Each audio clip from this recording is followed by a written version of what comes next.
One.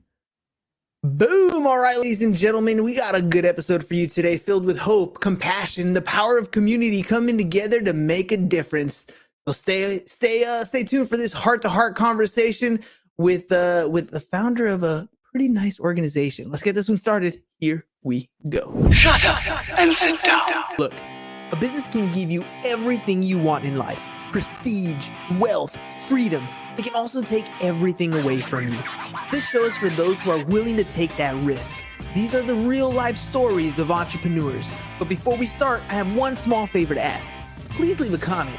It can be advice, critiques, tips, feedback, or share this with someone, because your engagement is the most valuable and most powerful form of social currency. So thank you, and welcome to another episode of Business Buzz. All right, ladies and gentlemen, gather around as we embark on a heartwarming journey today. Our guest is the driving force behind Lemon Angels, a unique social impact business on a mission to help families in medical need. Our guest story is one of compassion, resilience, and turning personal challenge into a force for good. Today, we'll learn how Lemon Angels is transforming lives one story at a time. So whether you're facing a medical journey, a social entrepreneur, or simply someone looking for inspiration, stay tuned, because this episode promises to touch your heart. We're about to discover how Lemon Angels is making a meaningful impact in the lives of families across New Zealand and beyond. So let's welcome to the show, Mr. Paul Easton.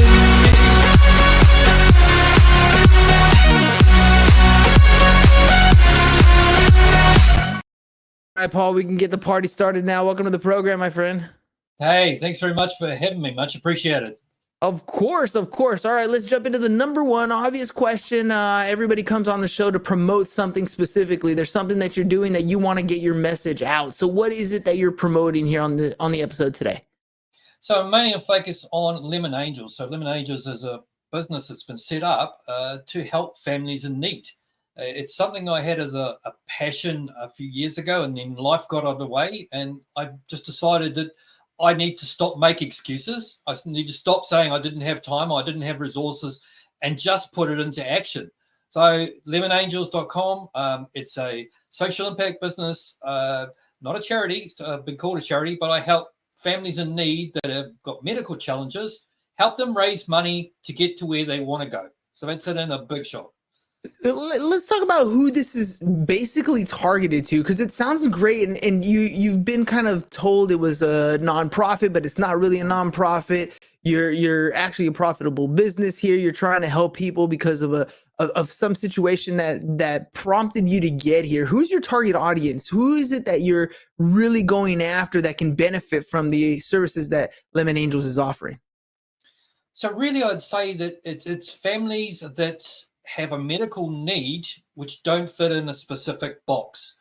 And I'll give you an example. Recently in New Zealand, there's been an uprising, what's called EDS or Ehlers-Danlos syndrome. Now, it's a connective tissue issue, and it's going throughout the world, but it's just only coming up here. Now, it doesn't fit in the normal medical needs box. Now, we have free medical health in New Zealand, right? But if you don't fit in a specific box, they tend to put you in the the mental health issues.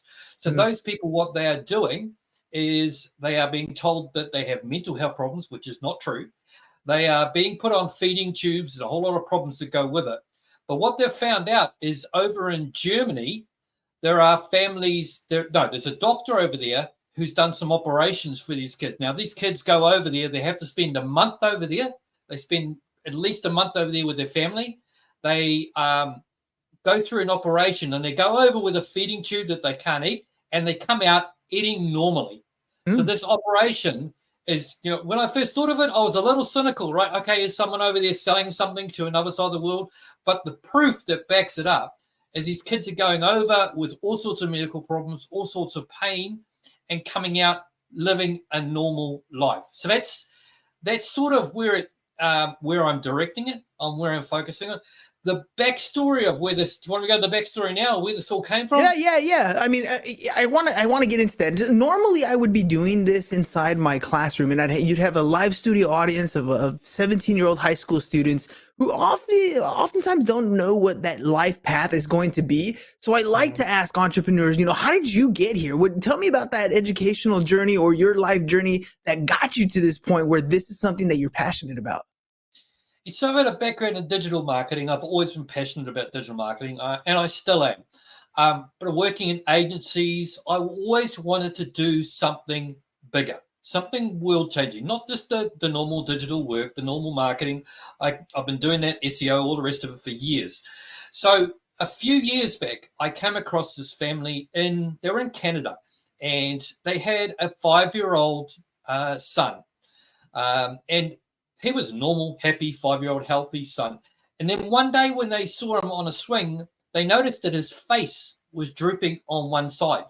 And so they immediately took him off to a doctor. Now, he was diagnosed straight away with an inoperable brain tumor, right? But this family were in Canada, and they weren't prepared to give up, right? Everyone's telling them this is nothing, there's no way around this, that they weren't prepared to give up. And I salute them for this. So what they did is they found an operation in Mexico that was helping the brain tumor at least stay the size it was. Couldn't cure it, but it was making improvements. And they'd had other families that had gone down and got improvements as well. So these people were making the journey from Canada down to Mexico and coming back. And each trip was costing something like $25,000 roughly for each trip. By the time the families took off time, the father couldn't work because they're off doing all these different things. And when I came across them, they were just on the process of, sorry, it gets to me. They just in the process of selling their house to fund this trip. And I'm going, wow, this is such a big thing. This is putting such a pressure on your life. So my concept was simply this. Let me interview the father.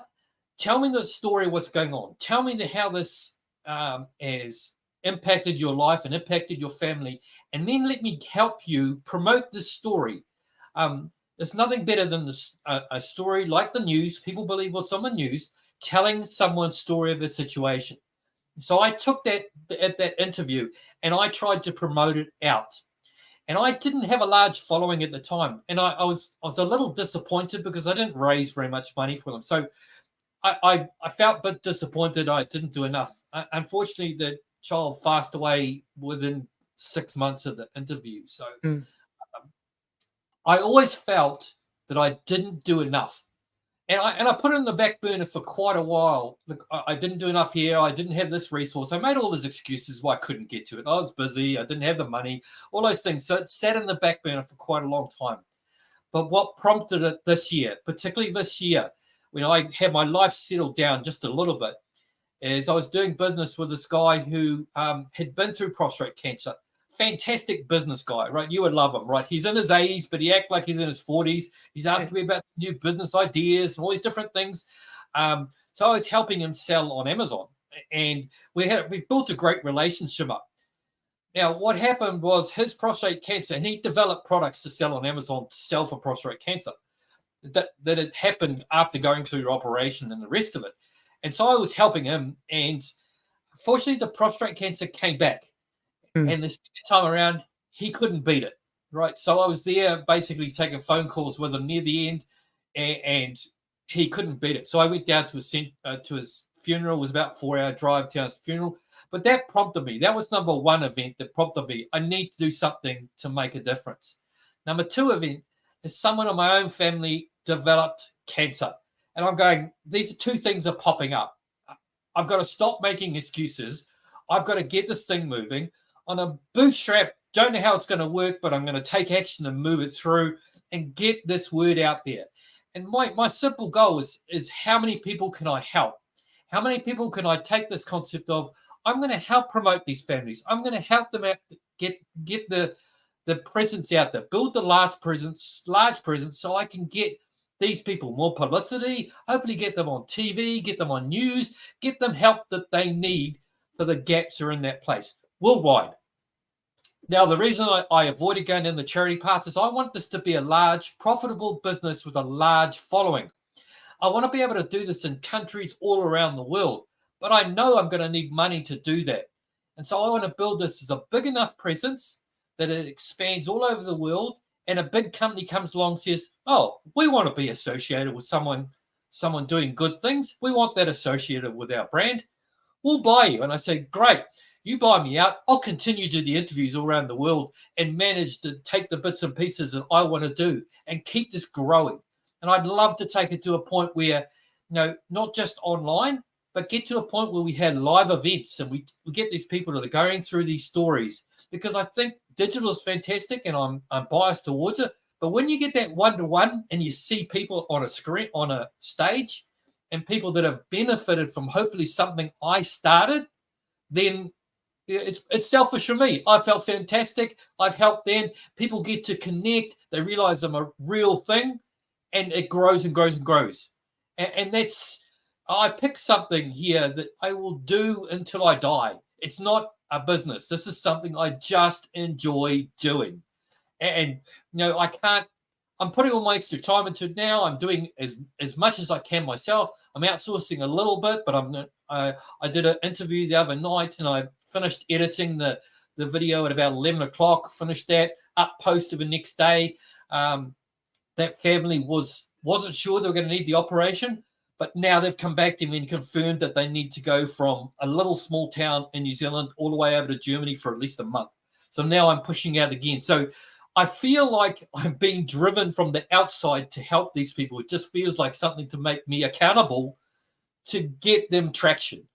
And that's the point I'm coming. We're coming from the point of, most people go online and try to sell stuff all the time. I'm coming on the point of, how far can I serve?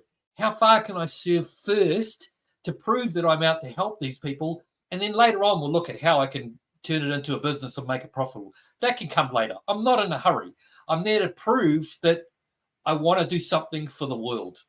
And that's what I'm passionate about. And it might sound like, what's the word I'm after? I'm serving everyone else first. That's exactly where I'm going. I'm trying to do this for my own benefit. Actually, I believe on the concept, the more I can give out, the more it'll come back. And that's the direction I'm going. Look, I love the digital side. I love the connecting, the marketing, the rest of it.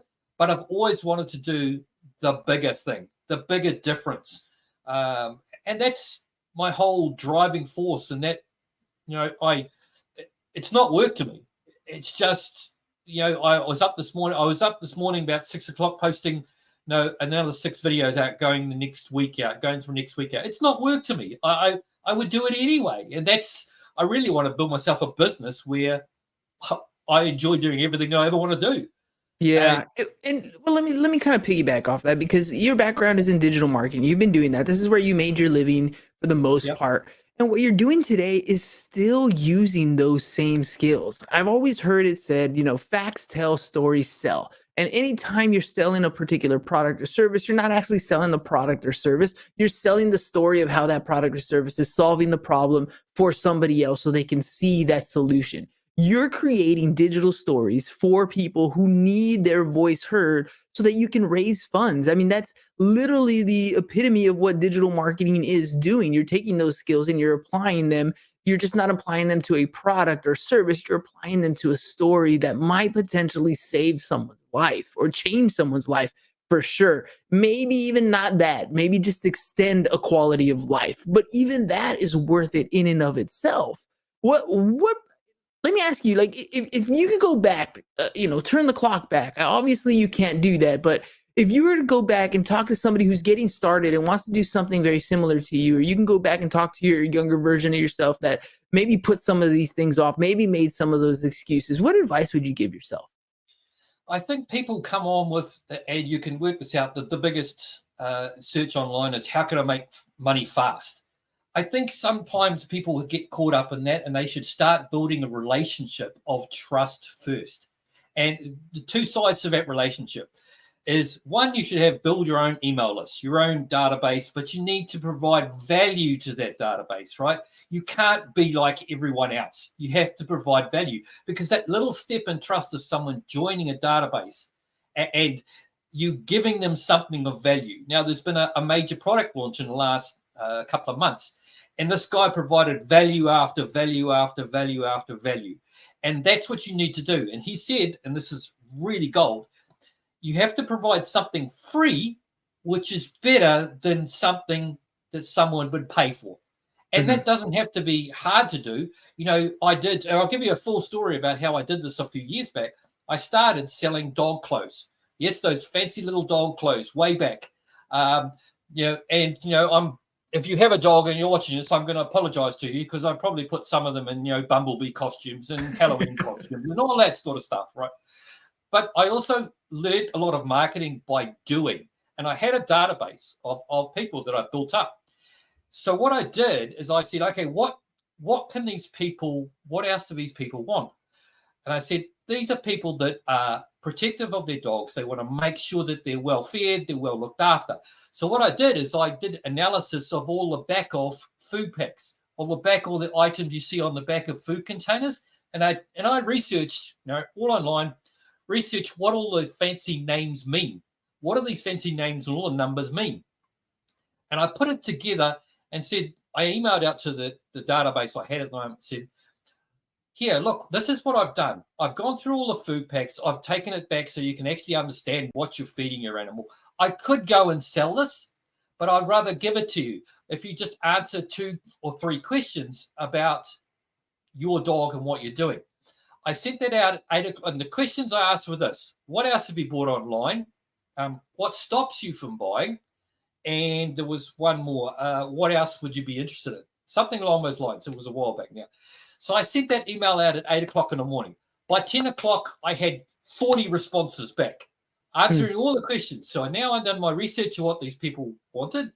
I also found out, and this is what people don't do, even extremely intelligent people don't do, is they said, we know you're a real business because I have pictures on my website of the dogs, and these, if you're not a dog fan, right, this, of big ugly greyhounds with these big jackets wearing over them in the middle of nowhere.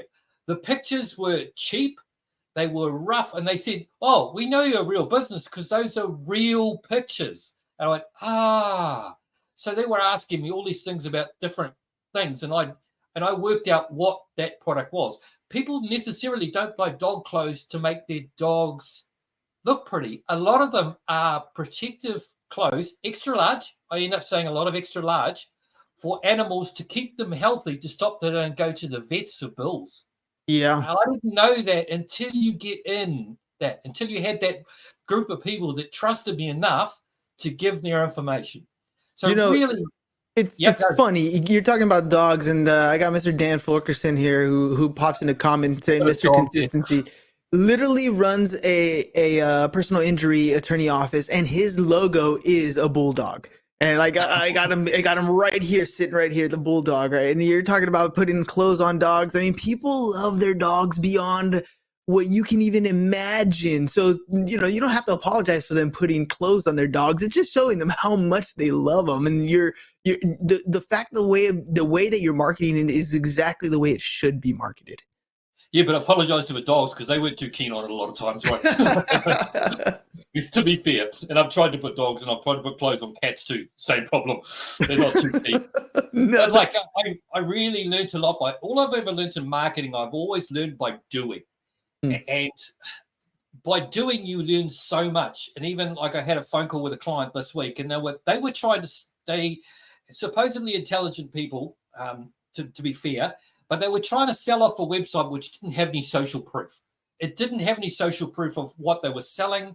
And there's a lot of, people that won't buy off another website, Amazon Risk, because they don't know where they're going to get their product. There was no social proof. And I actually stopped them. I actually didn't sell them anything. I said, look, you want to spend Google ads on this? I'll tell you right now what will happen. You'll spend a fortune. Your website won't convert. And you'll come back to me say it's not working. I said, you haven't got any social proof. I could quite happily charge you for running Google ads. I'm not going to. I don't think it's going to work, and I don't want to take your money. I found out afterwards they had a database of 6,000 people that they've never used, customers that they've never used. Those are people that know you. Those are Yes. people which you can reach out to. And I know with all the social media, rest of it, and all the rest, that's out there, there's a lot of sexy stuff that's out there. But if you can get someone to actually communicate you, at least take that first step into an email, uh, that's the first step in trust. And that's the first step. Now, that's the first step of any business is trust. If you can get someone to trust, if I was going into any market, I'd build up a little simple landing page, give something people that solves their problem. About like just like I did with the dog food plan. Give something that solves the problem. Make it good enough that you would charge for it, and they're going to create value from. They're going to know you and communicate with people. I see this all the time. Social media, people post. I post questions, no answer, no answer, no answer, no answer. Like, okay, just because of social media, still shouldn't say I'm too busy to answer these queries, and you'll stand alone from others. And that's the step you'll start in building that trust and building, because people go into the try and sell you something too fast. They haven't Yeah. built the trust up soon enough, and then they wonder why people won't buy. The trust comes from the small wins. You have to provide them some sort of success. If you're Yeah. able to give them something of value that they can implement, something that you can teach them that they put into action right away, they have a win. You are now on a pedestal because you've helped them achieve something they otherwise wouldn't have done. That's really Yeah. where the value comes from. If you can help And them do that, you win. yeah, exactly right. But I also see people taking other documents or taking other ideas of something they have never done, right? They've Mm, never done it. They're trying to give this away as their piece of document information.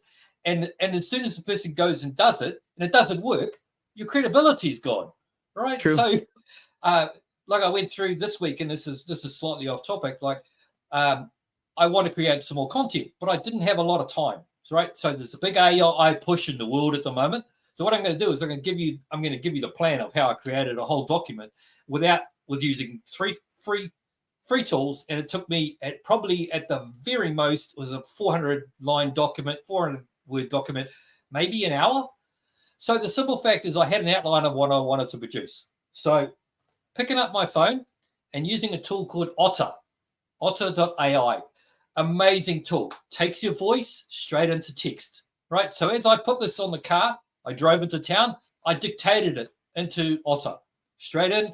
Now, the thing with Otter, the free level, you've got to get the documents out within, I think it's about 7 days, or they don't exist. So I got it at the end as a text document, took the text document out, put it into ChatGPT, says, can you take this information into paragraphs, into clearer paragraphs? And I put it through there, and I went, okay, it changed all the words. Okay, try again. Put it in there. Don't change the meaning. Here's my prompt. Don't change the meaning of it, but rewrite my words and make sure it's clear. Perfect. Lined up.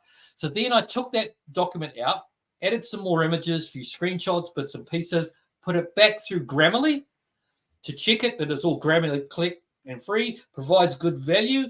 And that was a document on how to raise money, on how to use social media to raise money, what different things you can do. Added a few more things in it, bang, document finished. So Otter.ai, free level, ChatGPT, free, then Grammarly, free level, all those 3 free tools, and Google Docs if you want to go down that path for writing it out. So the whole thing done for free took me, total of an hour. So anybody can do that. If you're producing a newsletter and you don't know what to write on, there's your start, right? Write on a different subject, but also produce a newsletter as the next step too, because I'm actually looking at a newsletter producing tips and tricks for people to improve their life, because that's something I want to do. But if you call it a report, they only expect to hear from you once. If Correct. you call it a newsletter, you got to say, hey, I do this newsletter once a month. You'll get one email from me once a month. I probably say a week. You get one email from me once a week, and I'll tell you the trips and tips that I've learned this week. So now you have an audience that's expecting to hear from you once a week. They're not surprised when they email them. So they know when it's coming. So there's those things in there that incorporate as well. But so many times I teach the business owners, and they don't quite understand the building of the trust. They don't quite understand how they've got to start this process. But it's and they don't understand the communication. They think if they email the list once every 6 months that that person's going to remember you. Well, I Good can't luck remember on the emails that. I got yesterday. Yeah, Good luck with it. exactly. Yeah. It's like mail in your regular snail mail. Most of it is trash. You don't remember what was in the first place because you didn't look at it or read it eventually. I'll All tell right, you a Paul, story. you got a great background in digital marketing. Before we run out of time, I want to make sure you're also taking those skills. You're helping people with their medical needs. If people want to reach out to you, they want to find out more about the different stories that you have, the clients that you're working with, maybe for a donation themselves or however it is that they can help. Well, how can they do that? So if you go to lemonangels.com, it's a simple website. It's designed to tell the full story. It tell the full story in detail, a bit of a longer version than this. And just go there and it'll ask you to, do you want to see the full story? And I did an interview with a guy who did the interview with me, told me all the backstory, all the things there.